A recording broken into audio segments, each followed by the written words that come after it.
Everyone, I am Praveen Vijay और मैं आप सभी का स्वागत करता हूं physics class by Praveen sir में। और आज मैं आपके लिए लाया हूं बच्चों एक और important topic, that is vertical circular motion. Okay, तो जनरली क्या होता है कि इस टॉपिक में भी बच्चों को डाउट होता है ना, और इससे क्वेश्चंस भी आने के चांसेस होते हैं। तो आइए इसको शुरू करते हैं। देखिए, अगर आपको इस टॉपिक को अच्छे से समझना है तो आपको इसकी बेसिक थ्योरी अच्छे से आना चाहिए। ओके, तो मैं ये मान करके चल रहा हूँ कि आप लोगों ने अपनी क्लास में इसकी बेसिक थ्योरी को अच्छे से अगर पढ़ा हुआ है, तो मैं कुछ इंपॉर्टेंट पॉइंट्स हैं जिनको हाईलाइट करूंगा और फिर हम क्वेश्चंस पर चलेंगे। ओके, तो आइए शुरू करते हैं। तो सपोज कीजिए बच्चों कि ये एक स्ट्रिंग है और इस स्ट्रिंग से आपने एक पार्टिकल को यहाँ पर बांध दिया है लाइक दिस, और अब आप इसको ऐसे वर्टिकल सर्कल में घुमा दें। Okay, and this point is a. इस दूसरे पॉइंट को मैं नाम दे रहा हूं बी, और यहां पर जो पॉइंट है बच्चों इसको मैं नाम देता हूं सी। ओके, सपोज दैट यहां पर जो स्पीड है इसको मैं बोल देता हूं वी ए। ओके, अब यहां से मैं कहीं पर भी एक जनरल एंगल ले लेता हूं थीटा, ठीक है, और इस पर्टिकुलर पॉइंट पर जो स्पीड है मैं उसको बोल देता हूं v, ठीक है। तो यहां पर अगर मैं इसका एफबीडी बनाता हूं तो इस पर बच्चों एक टेंशन लग रहा होगा अंदर की तरफ, और एक ऐसे ग्रेविटेशनल फोर्स लग रहा होगा डाउनवर्ड डायरेक्शन में। और अगर आप ध्यान से देखें तो ये वाला एंगल भी थीटा होगा। आप क्या कर सकते हैं, इस mg के दो कंपोनेंट कर सकते हैं, एक कंपोनेंट इधर और एक कंपोनेंट आ जाएगा इधर। तो इधर वाला जो कंपोनेंट होगा बच्चों वो होगा mg cos थीटा।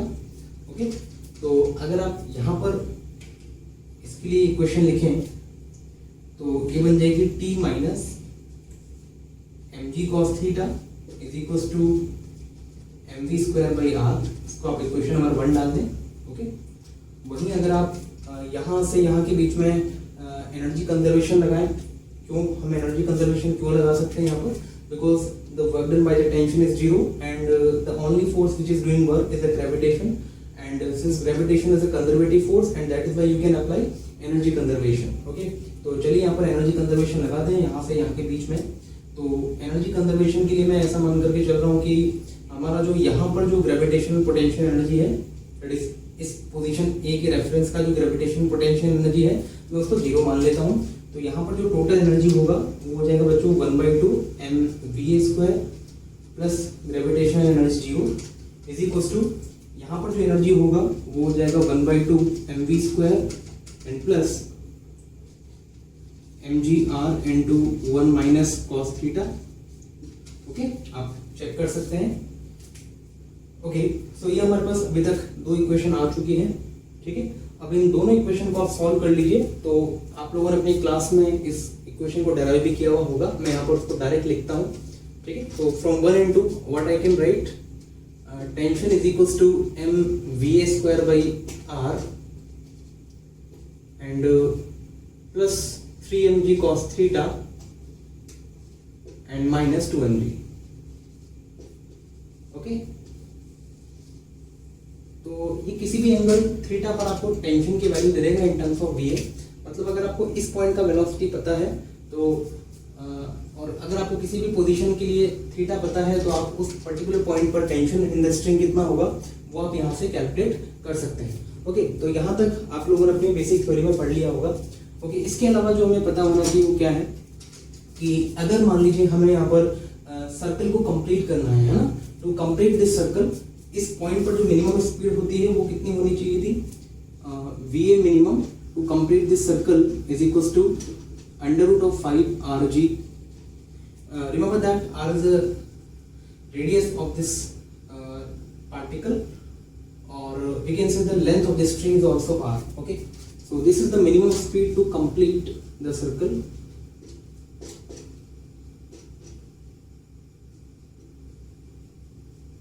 एंड इसी तरीके से अगर मैं चाहता हूं कि हमारा पार्टिकल केवल बी तक पहुंचे, तो बी तक पहुंचने के लिए इसको मिनिमम जो स्पीड चाहिए होगा वो कितना होना चाहिए था? वो आता है बच्चों अंडर रूट में 2rg। है ना।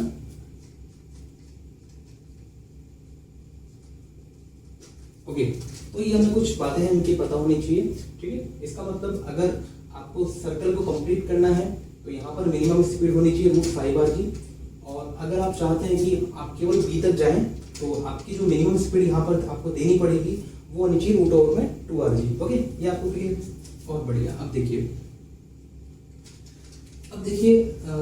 मैं आपसे एक सिंपल सा क्वेश्चन पूछता हूँ, है ना। मैं आपसे पूछना चाह रहा हूँ कि मुझे केवल यहाँ तक पहुँचना है, ओनली अप टू पॉइंट सी।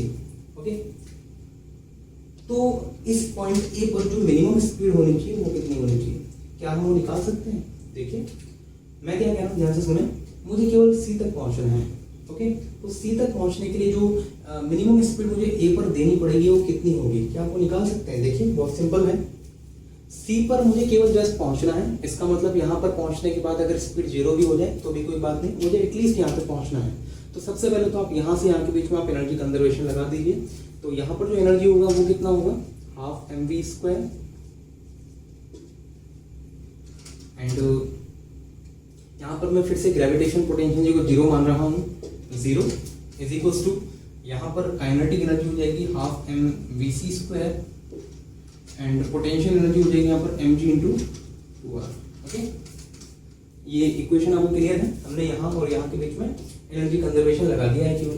तो देखिए बच्चों, m से तो m कैंसिल आउट हो जाएगा यहाँ पर। ओके, अब इक्वेशन बनेगी va² - 4rg is equals to vc²। यही आ रही है, इक्वेशन है ना। तो यहाँ से आप vc की वैल्यू निकाल लें, तो vc इज इक्वल्स टू आ जाएगा इतना। ओके, तो अगर मैं चाहता हूँ कि मैं केवल सी तक पहुँच जाऊँ तो vc should be greater than equals to 0 होना चाहिए, और vc अगर should be greater than equal to 0, तो जब आप इस vc की वैल्यू यहाँ पुट करेंगे तो आपको पता चलेगा that va should be greater than equals to √4rg। इसका मतलब अगर आपको a तक पहुँचना है तो आपकी जो मिनिमम स्पीड होनी चाहिए वो होनी चाहिए √4rg। ओके, तो अगर आपको सी तक पहुँचना है तो पॉइंट ए पर मिनिमम जो स्पीड देनी पड़ेगी वो होनी चाहिए √4rg।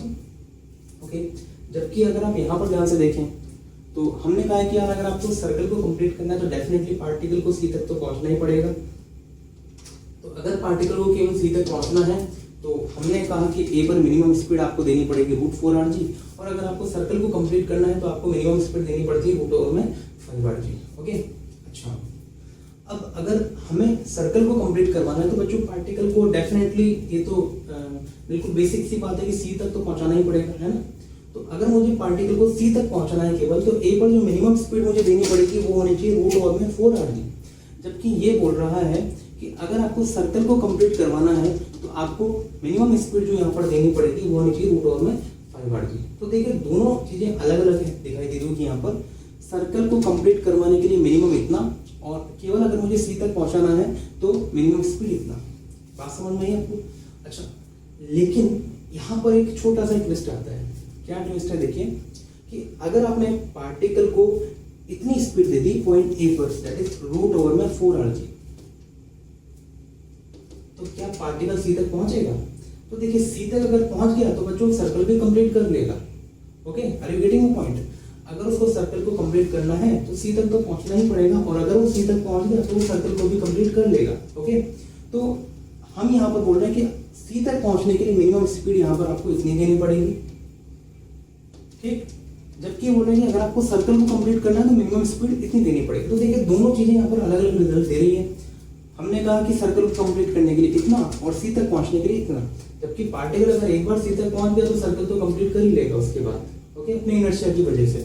तो यहाँ पर क्या होता है कि दोनों रिजल्ट जो हैं वो अलग अलग हैं। यहाँ पर √4rg है और यहाँ पर है √5rg। ओके, तो दोनों में से एक ही रिजल्ट सही है, दोनों रिजल्ट यहाँ पर सही नहीं है। ओके, क्यों नहीं है सही उसको समझते हैं। देखिए जब आप चाहते हैं कि सर्कल कंप्लीट हो, ओके, तो सर्कल को कंप्लीट करने के लिए यहाँ पर एक ही पैरामीटर रिस्पॉन्सिबल नहीं है, दो पैरामीटर रिस्पॉन्सिबल है। कौन कौन? एक तो स्प्रिंग में आने वाला टेंशन और दूसरा स्पीड। दो चीजें रिस्पॉन्सिबल है। कौन कौन? एक तो स्प्रिंग में आने वाला टेंशन और दूसरा स्पीड। जबकि हमने यहाँ पर केवल एक ही पैरामीटर का इफेक्ट कंसीडर किया है, वो है स्पीड। मतलब हमने ये मान लिया कि यार यहाँ से यहाँ तक अगर स्पीड जीरो हो गई, मतलब यहाँ तक अगर वो पहुंच गया तो उसके बाद सर्कल कंप्लीट हो जाएगा। तो हमने केवल स्पीड के इफेक्ट को यहाँ पर कंसिडर किया। देखिए ध्यान से, हमने इस इक्वेशन में कहीं पर टेंशन के इफेक्ट को तो कंसीडर नहीं किया है, और इसी वजह से जो रिजल्ट आ रहा है हमारा ये गलत आ रहा है। ओके, तो फिर इसका सही रिजल्ट कैसे आएगा? देखिए, सर्कल को कंप्लीट करने के लिए दोनों पैरामीटर रिस्पॉन्सिबल हैं। कौन कौन? टेंशन भी और स्पीड भी, दोनों पैरामीटर यहाँ पर रिस्पॉन्सिबल हैं। यहाँ से यहाँ तक जब आप जा रहे हैं, तो जब आप इतनी स्पीड देते हैं, तो आपने जब इतनी स्पीड दी है तो हमने कहा कि पार्टिकल सी तक पहुंच जाएगा, लेकिन एक्चुअल केस में पार्टिकल सी तक पहुंचता ही नहीं है। क्यों नहीं पहुंचता है? क्योंकि जो दूसरा पैरामीटर है, दूसरा कौन सा पैरामीटर? टेंशन, वो टेंशन ही कहीं ना कहीं बीच में जीरो हो जाता है। इस वजह से जैसे ही टेंशन जीरो होता है तो स्ट्रिंग क्या हो जाती है बच्चों? ढीली पड़ जाती है, स्लैप हो जाती है, क्योंकि जब तक टेंशन स्ट्रिंग में है तब तक स्ट्रिंग टाइट रहेगी, और जैसे ही टेंशन खत्म हुआ वैसे ही आपकी स्ट्रिंग ढीली पड़ जाएगी, और जैसे ही स्ट्रिंग ढीली पड़ी तो फिर उसका सर्कुलर पाथ खत्म हो जाएगा, इसलिए वो सर्कुलर मोशन आगे कंटिन्यू नहीं कर पाएगी। Are you getting my point? तो इस वाले रिजल्ट में यही दिक्कत है कि आपने केवल एक ही पैरामीटर के इफेक्ट को कंसीडर किया है, दूसरे के इफेक्ट को आप तो भूल ही गए हो। अंडरस्टूड? इस वजह से यहां से जो रिजल्ट आ रहा है वो गलत है। अंडरस्टूड? तो यहां पर क्या होता है कि जब आप √4r स्पीड देते हो तो इट इज करेक्ट कि पार्टिकल यहां तक पहुंच जाएगा, लेकिन स्ट्रिंग के केस में वो नहीं पहुंच पाता है। क्यों नहीं पहुंच पाता है? क्योंकि बीच में ही कहीं टेंशन यहाँ पर जीरो हो जा रहा होता है, और जैसे ही टेंशन जीरो होता है तो स्ट्रिंग क्या हो जाती है? ढीली पड़ जाती है, और जैसे ही स्ट्रिंग ढीली पड़ती है वैसे ही इस स्ट्रिंग का सर्कुलर मोशन का जो पाथ है वो खत्म हो जाता है, और ये आगे अपने सर्कुलर मोशन को कंटिन्यू नहीं रख पाती है। इस वजह से इस केस में ये आंसर गलत है। ओके, अब अगर मान लीजिए यहां से यहां तक अगर आप ध्यान से देखें इसको, देखो यहां से यहां तक, तो ये mg का एक कंपोनेंट है, mg cos थीटा, ये हमेशा ऐसे बाहर की तरफ लग रहा है, ऐसे लाइक दिस। देखो ऐसे पकड़ के खींच रहा है, किसको? इस स्टोन को या पार्टिकल को ऐसे पकड़ के खींच रहा है, जो किससे बंधा हुआ है? स्ट्रिंग से बंधा हुआ है। अब आप सोचिए कि आपने किसी स्टोन को किसी स्ट्रिंग से बांध दिया है, और आप उस स्टोन को ऐसे बाहर पकड़ के खींच रहे हो किसी फोर्स से, तो क्या वो स्ट्रिंग हमेशा टाइट रहेगी? यस और नॉट? बिल्कुल होगा ऐसा। तो जब तक पार्टिकल यहां से यहां के बीच में है तब तक ये mg का एक कंपोनेंट होगा जो कि हमेशा ऐसे बाहर की तरफ इस स्टोन को पकड़ के खींचेगा, और इस वजह से यहाँ पर स्ट्रिंग में हमेशा एक टेंशन प्रेजेंट होगा। इसी वजह से यहां से यहां के बीच में कभी भी टेंशन जीरो नहीं होगा। Remember that. ओके, लेकिन जब आप इतना स्पीड दे रहे हैं तो हम बोल रहे हैं कि यार पार्टिकल यहाँ पर इसलिए नहीं पहुंच पाता है क्योंकि बीच में ही कहीं टेंशन जीरो हो जाता है। तो फिर वो टेंशन जीरो कहां पर होगा? सोचिए, क्या वो ए से बी के बीच में होगा? बिल्कुल नहीं।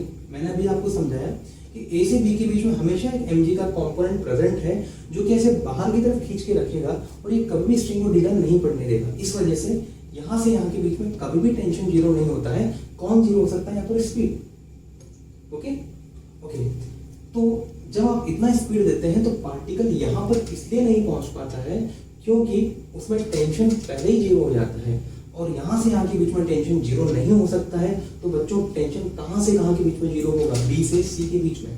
इसी वजह से जब आप इतना स्पीड देते हैं तो पार्टिकल का जो टेंशन है वो बी से सी के बीच में कहीं पर जीरो हो जाता है, और इस वजह से फिर वहीं पर स्ट्रिंग ढीली पड़ जाती है और उस अपने सर्कुलर पाथ को छोड़ देती है। I hope you are getting my point. Okay, तो सपोज कीजिए कि यहाँ कोई एक पोजीशन है and this angle is suppose at alpha, और इस पोजीशन पर जब पार्टिकल पहुंचता है तो बच्चों यहाँ पर जाकर के इसमें टेंशन जीरो हो जाता है। अब आप सोचिए कि यहाँ पर अगर टेंशन जीरो हो गया तो स्ट्रिंग ढीली पड़ गई, और जैसे स्ट्रिंग ढीली पड़ी तो क्या ये अपने सर्कुलर मोशन को कंप्लीट कर पाएगी? नहीं कर पाएगी। इस वजह से यहाँ पर सर्कुलर मोशन को कंटिन्यू नहीं रख पाती और सी तक नहीं पहुंच पाता है। Okay, are you getting my point? अच्छा, अब आप सोचिए जब मैंने इतना स्पीड दिया ए पॉइंट पर √4r, तो सी पर जाकर के स्पीड जीरो होता। अगर सर्कुलर मोशन कंप्लीट करता तो स्पीड कहां जाके जीरो होता? सी पर। ऐसा नॉट? तो क्या इस पॉइंट पर स्पीड जीरो होगा जहां पर टेंशन जीरो होगा? नहीं होगा ना, क्योंकि आपने जब इतना स्पीड दिया है √4r, तो पार्टिकल का स्पीड कहां जीरो होता? अगर वो सर्कल में चलता तो सी पर। लेकिन ये वाला पॉइंट तो सी से पहले ही है, इसका मतलब यहां पर स्पीड थोड़ा ना जीरो होगा जब आपने ए पर इतना स्पीड दिया होगा। यहाँ पर क्या जीरो हो रहा है, केवल टेंशन जीरो हो रहा है, स्पीड जीरो नहीं हो रहा है। इस वजह से जब पार्टिकल को आप इतना स्पीड देंगे तो यहाँ पर टेंशन जीरो हो जाएगा, बट इसकी स्पीड जीरो नहीं होगी, इसकी स्पीड कुछ ना कुछ होगी यहाँ पर।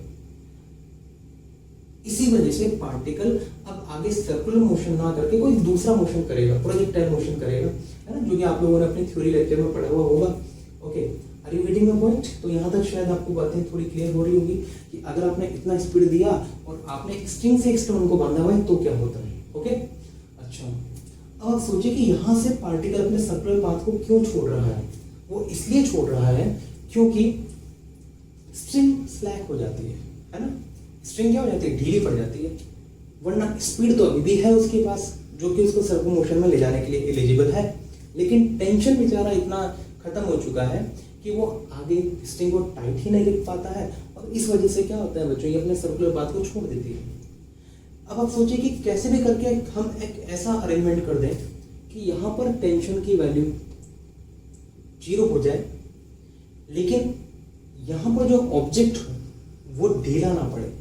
मतलब हम स्ट्रिंग की जगह एक रॉड ले लें और रॉड के साथ एक पार्टिकल को बांध दें, और अब हम उसको इतना स्पीड दे दें पार्टिकल को √4r, तो जब वो यहाँ तक पहुंचेगा क्या उसमें टेंशन जीरो होगा? हाँ बिल्कुल होगा जीरो, यस और नॉट, क्योंकि इक्वेशन तो उसके लिए भी यही लगेगी, तो यहाँ पर टेंशन जीरो हो जाएगा। लेकिन क्या वो ढीला पड़ेगा? नहीं पड़ेगा, क्योंकि वो तो रॉड है ना भाई, टाइट है ना, तो यहाँ पर टेंशन जीरो होगा लेकिन वो ढीली नहीं पड़ेगी। और अगर वो ढीली नहीं पड़ेगी तो क्या वो अपने सर्कुलर पाथ को छोड़ देगी? नहीं छोड़ेगी। तो उस केस में क्या होगा कि अगर आपने यहाँ पर स्ट्रिंग की जगह एक रॉड को ले लिया और रॉड से एक पार्टिकल को बांध दिया और फिर आपने उसको यहाँ पर √4r वेलोसिटी दिया, तो यहाँ पर टेंशन तो जीरो हो जाएगा, लेकिन वो अपने सर्कुलर पाथ को नहीं छोड़ेगा और वो पूरा का पूरा सर्कुलर मोशन कंप्लीट कर लेगा। बात समझ में? इसी वजह से शायद आपने अपने थ्योरी लेक्चर्स में ये पढ़ा होगा कि अगर एक स्ट्रिंग से एक पार्टिकल को बांधें तो सर्कल को कंप्लीट करने के लिए मिनिमम स्पीड इतना होना चाहिए। वहीं आपने ये भी पढ़ा होगा कि अगर एक स्ट्रिंग की जगह एक रॉड ले लें और उससे हम एक पार्टिकल को बांध दें तो सर्कुलर मोशन को कंप्लीट करने के लिए हमें मिनिमम स्पीड इतना देना पड़ता है। थोड़ी बात समझ में आई ऐसा क्यों हो रहा होगा? ओके, तो ये चीज़ें आपको जरूरी पता होनी चाहिए कि जब आप इतना स्पीड देते हैं तो क्या होता है, इतना स्पीड देते हैं तो क्या होता है, और अगर आप केवल यहाँ तक पहुँच रहा है तो यहाँ पर जो स्पीड होनी चाहिए वो होनी चाहिए √4 में 2r। ओके, तो इस तरीके से यहाँ पर दो तरह की प्रॉब्लम बन सकती है, एक तो स्ट्रिंग वाली और एक रॉड वाली। ओके, तो आइए अब इसमें एक क्वेश्चन सॉल्व करते हैं। ठीक है, यहाँ तक आप चाहें तो इसको नोट करिए, फिर आगे बढ़ते हैं। देखिए,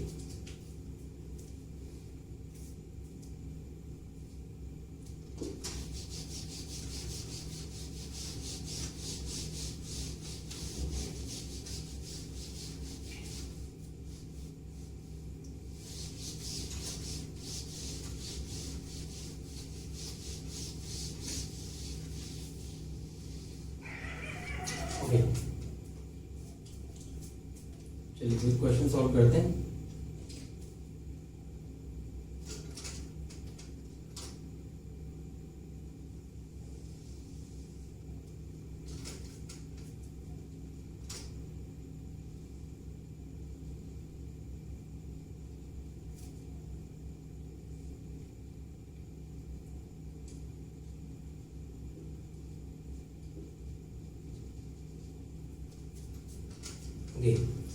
हमने बच्चों यहाँ पर जो स्पीड दिया है वो है √4 में 3r। ओके, इस लोवेस्ट पॉइंट पर जो पार्टिकल को हमने स्पीड दिया है वो कितना है, √में 3r। आपको क्या बताना है, देखिए चलो मैं ऑलरेडी आपसे पूछ लेता हूँ, क्या ये सर्कल को कंप्लीट कर पाएगा? सोचिए, जब आप इसको इतना स्पीड दे देते हैं तो क्या ये सर्कल कंप्लीट कर पाएगा? यस और नो में आंसर दीजिए। देखिए, आपने यहाँ पर कितना स्पीड दिया है, √4 में 3r, है ना। मैं आपसे पूछ रहा हूँ कि क्या ए पर इतना स्पीड दिया तो क्या ये सर्कल को कंप्लीट कर पाएगा? सोचिए, देखिए सर्कल को अगर कंप्लीट करना है तो यहाँ पर स्पीड कितना होना चाहिए था, याद करिए, √5r। आपने कितना दिया हुआ है, √3r। ये तो उससे छोटा है ना भाई, इसलिए सर्कल को कंप्लीट नहीं कर पाएगा। ओके, अच्छा क्या ये बी को क्रॉस कर पाएगा? सोचिए, याद करिए अभी जो थोड़ी देर पहले अपन ने पढ़ा है, क्या यहाँ पर इस इतना स्पीड दिया तो क्या ये बी पर पहुंच पाएगा? सोचिए, देखिए अगर इसको बी पर पहुंचना है तो ए पर मिनिमम स्पीड कितना होना चाहिए था? याद करिए, √2rg। क्या ये वाला स्पीड उस रूट ओवर में 2rg से ज्यादा है? बिल्कुल, यहाँ पर √3rg है। इस वजह से क्या ये बी को क्रॉस कर पाएगा? यस। इसका मतलब ये हुआ कि बी को तो क्रॉस कर पाएगा लेकिन सी तक नहीं पहुंचेगा। और अगर बी को क्रॉस कर लिया, सी को नहीं क्रॉस किया, इसका मतलब क्या ये अपने सर्कल को कंप्लीट कर पाएगा? नहीं कर पाएगा। किस वजह से नहीं कंप्लीट कर पा रहा है? इसका टेंशन जीरो हो जाएगा। अंडरस्टूड? तो टेंशन कहीं ना कहीं यहाँ पर जीरो हो जा रहा होगा। अच्छा, जहां पर टेंशन जीरो होगा क्या वहां पर स्पीड जीरो होगी? नहीं, अभी थोड़ी देर पहले मैंने आपको बताया कि जहां पर टेंशन जीरो हो जरूर नहीं कि वहां पर स्पीड भी जीरो हो जाए। ओके, तो आपको क्या कैलकुलेट करना है? Find angle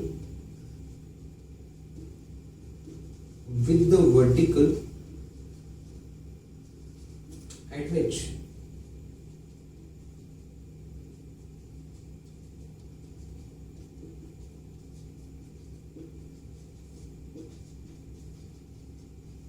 tension in string becomes 0। And second point जो आपको कैलकुलेट करना है वो क्या है?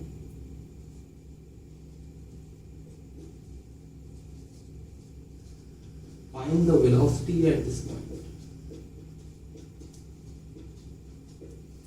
मतलब जिस पॉइंट पर टेंशन जीरो है वो वर्टिकल के साथ कितना एंगल बना रहा होगा और उस पॉइंट पर वेलोसिटी कितनी होगी, ये चीज आपको कैलकुलेट करनी है। तो एक बार आप ट्राई करिए। चलिए देखिए, देखो सपोज कीजिए कि यहाँ पर कोई एक एंगल है वर्टिकल के साथ, इसको अपन अल्फा मान लें। ओके, तो इस पॉइंट पर मान लीजिए कि जो स्पीड है वो ऐसे टेंजेंशियल होगी, है ना, और यहाँ पर एक टेंशन लग रहा होगा ऐसे, लाइक दिस, है ना, और एक ग्रेविटेशनल का फोर्स लग रहा होगा mg ऐसे vertically downward. Okay, this is t, this angle is alpha, तो ये वाला भी एंगल अल्फा होगा। तो mg के दो कंपोनेंट हो जाएंगे, एक कंपोनेंट इधर mg cos अल्फा और एक कंपोनेंट इधर mg sin अल्फा। तो अगर मैं इसके लिए सेकेंड लॉ लगाऊं तो इक्वेशन क्या बन जाएगी? देखिए, नेट फोर्स कितना है टुवर्ड्स द सेंटर, ये बन रहा है बच्चों t plus mg cos alpha is equal to mv square by r। ये बन रही है ना, t plus mg cos alpha that is net centripetal force is equal to mv square by r। Okay, एक इक्वेशन यहाँ से बन गई। अच्छा, एक और इक्वेशन बना लीजिए एनर्जी कंजर्वेशन से। देखिए, यहाँ और यहाँ के बीच में आप एनर्जी कंजर्वेशन लगा दें तो अगेन मैं ये मान करके चल रहा हूँ कि मैं अपना ग्रेविटेशन का जो रेफरेंस पॉइंट है वो यहाँ पर ले रहा हूँ, मतलब इस लेवल पर मैं ग्रेविटेशन पोटेंशियल एनर्जी को जीरो मान रहा हूँ। तो हमारी इक्वेशन क्या बन जाएगी? Half m v square plus gravitation zero is equal to, यहाँ पर बन जाएगी half m v square and plus यहाँ पर पोटेंशियल एनर्जी कितनी हो जाएगी? देखिए mg इंटू में h, और ये h कितना है? r plus r cos alpha. Okay, so this is your equation number 2।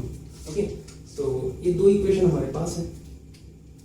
अब बच्चों हमें देखिए va का तो वैल्यू दिया हुआ है, कितना है? √3r पुट कर दीजिए, पहले एमसीएम को काट दीजिए, यहाँ पर √3r पुट कर दीजिए, तो ये मिलेगा 3rg/2 is equal to v square and plus g r into में 1 plus cos alpha.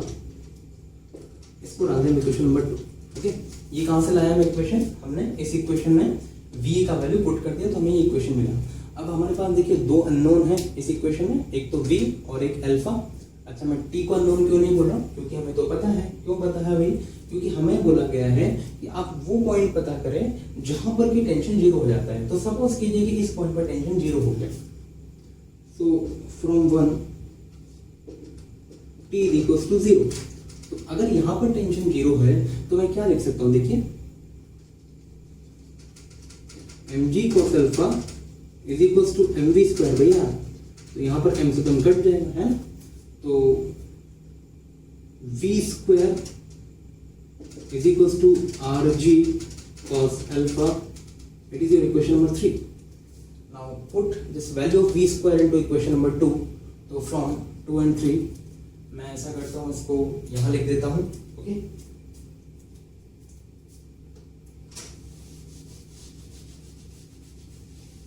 Okay, so from 2 and 3 what I can say, देखिए from 2 and 3 3rg by 2 is equals to v square का value यहाँ put करेंगे तो you will get rg cos alpha and plus इसको आप अंदर multiply करते हैं तो ये बन जाएगा rg plus rg cos alpha. तो देखिए बच्चों यहाँ पर rg का rg कैंसिल आउट हो जाएगा हर जगह पर, है ना. अब यहाँ पर बचेगा 3/2 और इधर है 1, तो यहाँ पर बन जाएगा 1/2 इज इक्वल्स टू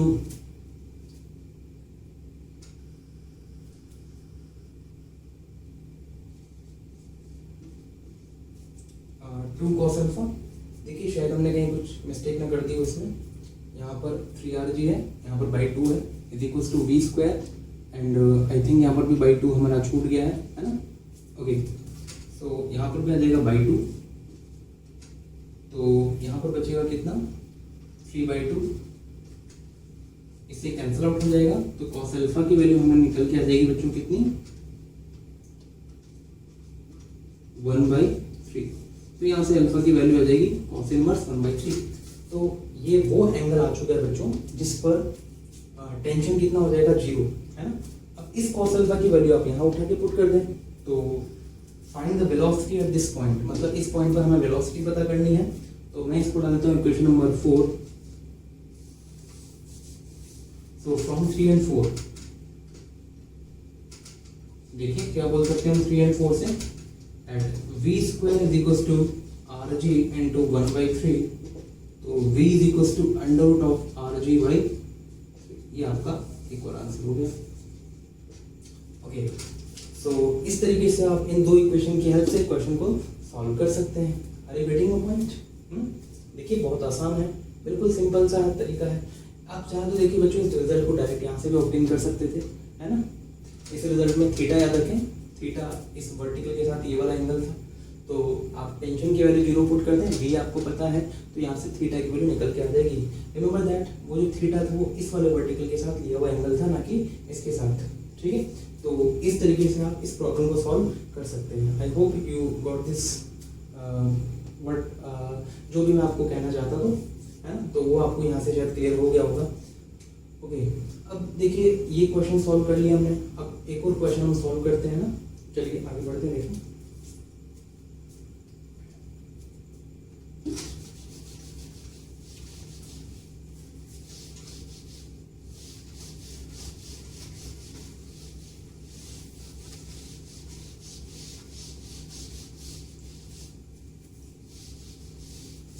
देखिए देखिए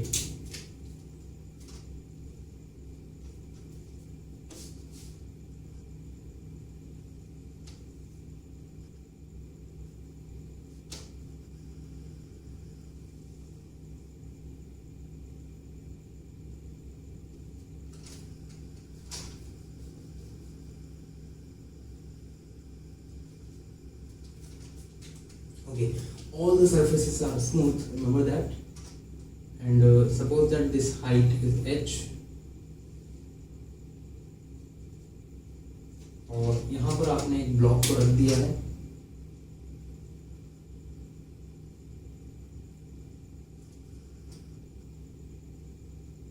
Okay, and suppose that this block is slightly pushed, all the surfaces are smooth, remember this. Okay, तो आपने यहाँ पर क्या किया कि इस ब्लॉक को स्लाइटली पुश करके छोड़ दिया है. ओके, तो आपको यहाँ पर क्या बताना है, देखिए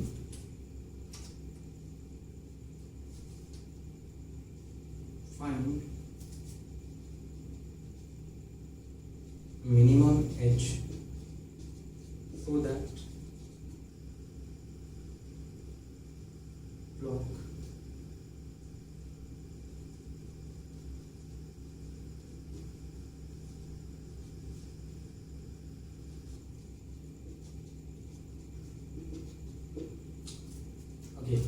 ताकि अपने सर्कुलर मोशन को कंप्लीट कर पाए, अपने सर्कुलर पाथ को कंप्लीट कर पाए।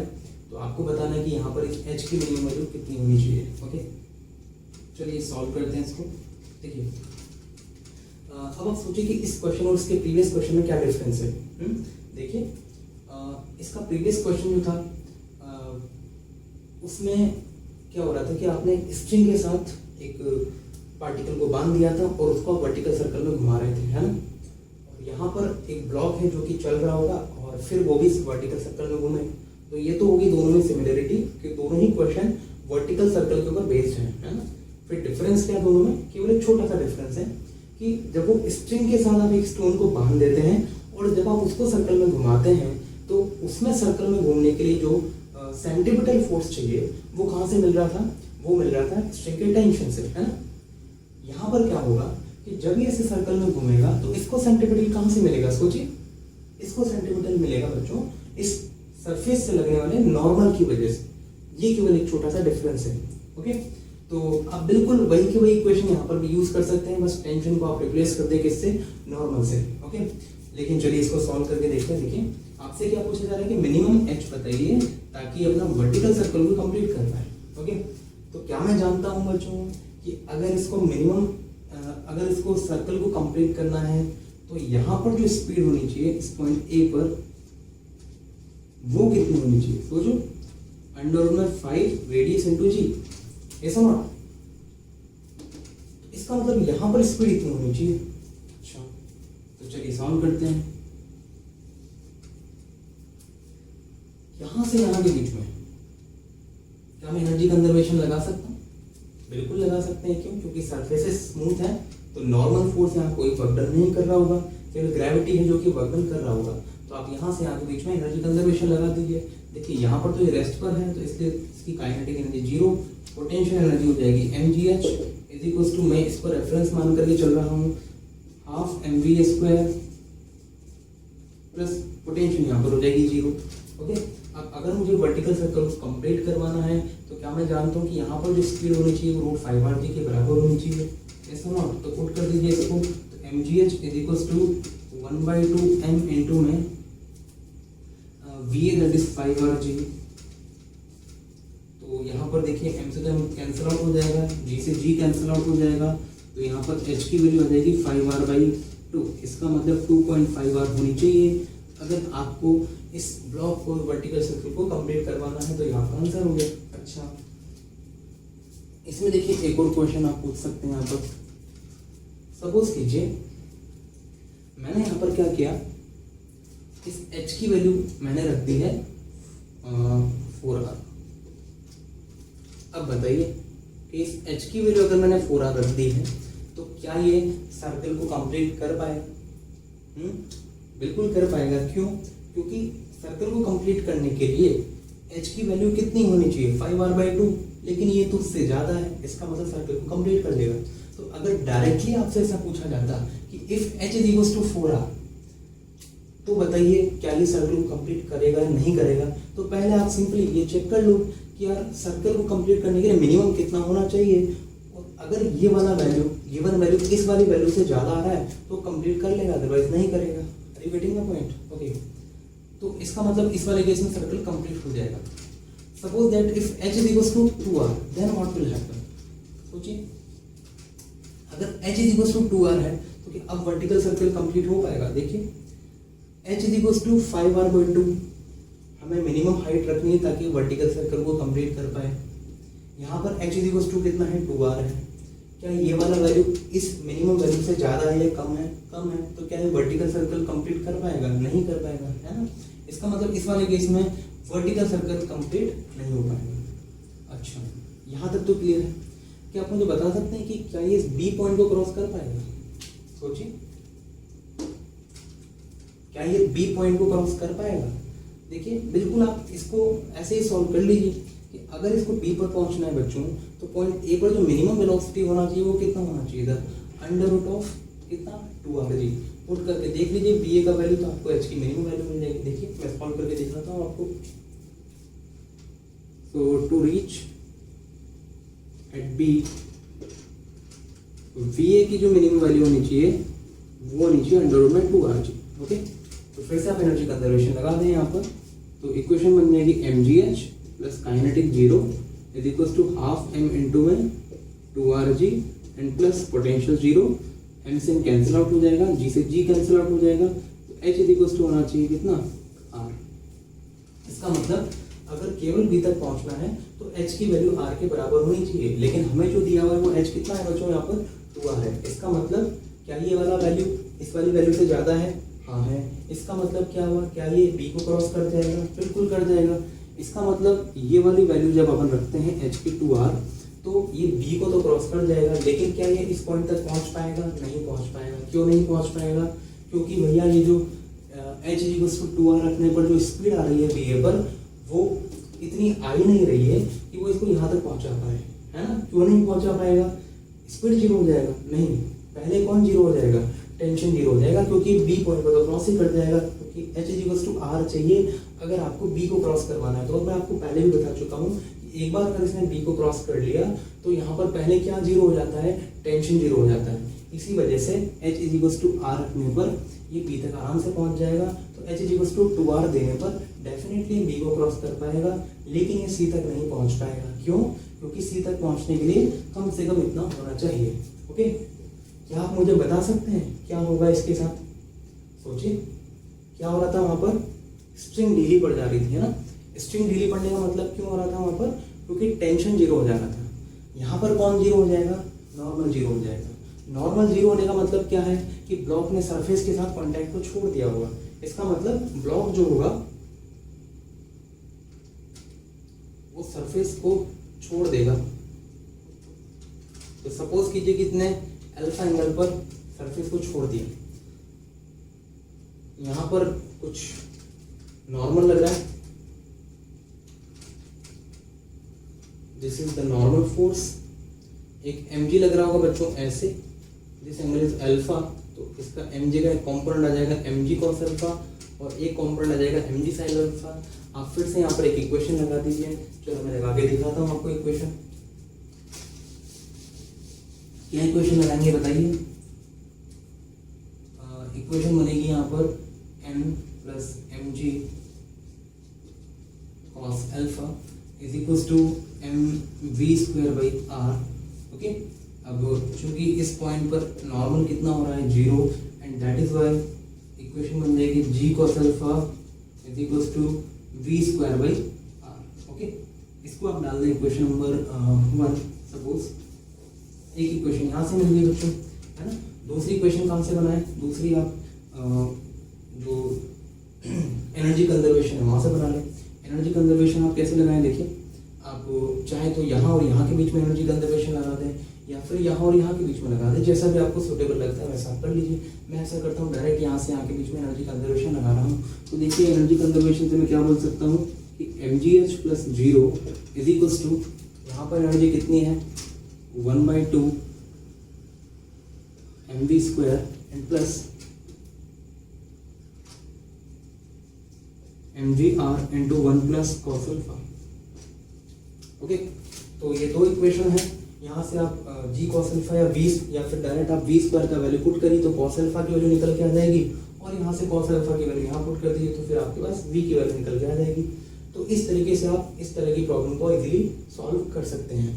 सो I hope you are getting the point कि मैं क्या कहना चाह रहा हूँ। ओके, तो इसमें इस तरह की प्रॉब्लम आप आराम से सॉल्व कर सकते हैं, बस आपको थोड़ी सी प्रैक्टिस की जरूरत है। ओके, तो जो भी हमने आज पढ़ा है बच्चों उसको नोट डाउन करिए अच्छे से, पॉइंट जो इम्पोर्टेंट है उनको हाईलाइट करके रखिए ताकि आप इस तरह की प्रॉब्लम को इजीली सॉल्व कर पाएँ। ठीक है, तो ज़्यादा से ज़्यादा प्रैक्टिस करें ताकि आपको कहीं कोई दिक्कत ना आए इस तरह की प्रॉब्लम को सॉल्व करने में। ठीक है, तो चलिए जल्दी ही हम लोग मिलते हैं नेक्स्ट वीडियो के साथ। ओके, तो ओके, थैंक यू।